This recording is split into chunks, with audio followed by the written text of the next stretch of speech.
Visa ইন্টারভিউতে অবশ্য কিছু ডকুমেন্ট লাগে যেগুলো আমাদের এখান থেকে পাঠাতে হয়েছিল।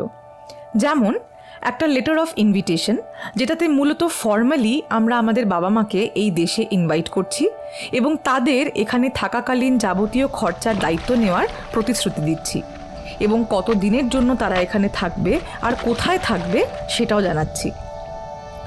এখানে বলে রাখি, ট্যুরিস্ট ভিসাতে আমেরিকায় ম্যাক্সিমাম 6 মাস থাকা যায়, তাই সেই হিসেবে তাদের এখানে থাকার ডিউরেশনটা ওই চিঠিতে লিখতে হবে। তাছাড়া পাঠিয়েছিলাম আমাদের পাসপোর্ট এবং ভিসার কপি, আমাদের ভিসা স্পন্সরশিপ লেটার অথবা এমপ্লয়মেন্ট কন্ট্রাক্ট, আমাদের এখানের অ্যাড্রেস প্রুফ যেমন ড্রাইভিং লাইসেন্স, ইলেকট্রিসিটি বা জলের বিল, লাস্ট 3 মাসের পে স্লিপ অথবা ব্যাঙ্ক স্টেটমেন্ট এবং লাস্ট ট্যাক্স রিটার্নের কাগজ।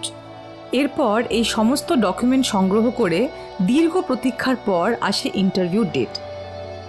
ট্যুরিস্ট ভিসার ইন্টারভিউতে খুব একটা কমপ্লিকেটেড প্রশ্ন করে না, মূলত পারপাস অফ ভিজিট অর্থাৎ আমেরিকায় আসার কারণ এবং ছেলেমেয়েরা কোথায় কাজ করে, কোথায় থাকে, এইসবই জানতে চায়।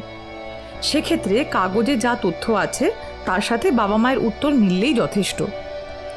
আচ্ছা, এখানে একটা কথা বলে রাখি, এ বিষয়ে অনেক প্রশ্ন আমাদের কমেন্ট সেকশনেও আমরা পেয়েছি এর আগে। প্রশ্নটা হলো, ইন্টারভিউতে ল্যাঙ্গুয়েজ ইন্টারপ্রিটার থাকে কিনা? এর উত্তরে বলি, হ্যাঁ। যদি কেউ ইংরেজি ভাষায় কথোপকথন করতে স্বাচ্ছন্দ্য বোধ না করেন, সেক্ষেত্রে নির্দ্বিধায় একজন দোভাষী বা ইন্টারপ্রেটার রাখতে পারেন। ইন্টারভিউ ডেট ফাইনাল হওয়ার পর যেই শহরের এম্বাসিতে ইন্টারভিউর অ্যাপয়েন্টমেন্ট হয়েছে সেই এম্বাসিতে ইমেল বা ফোন করে একজন ইন্টারপ্রিটারের জন্য রিকোয়েস্ট করা যায়। হয় এম্বাসি বিনামূল্যে তাদের নিজেদের কোনো লোককে রাখবে, নয়তো অ্যাপ্লিকেন্টকে অ্যালাউ করবে সাথে করে কাউকে নিয়ে আসার জন্য। তবে সেক্ষেত্রে অবশ্যই মাথায় রাখতে হবে যে সাথে করে যে থাকবে সে যেন অ্যাপ্লিকেন্টের পরিবারের বাইরের কেউ হন।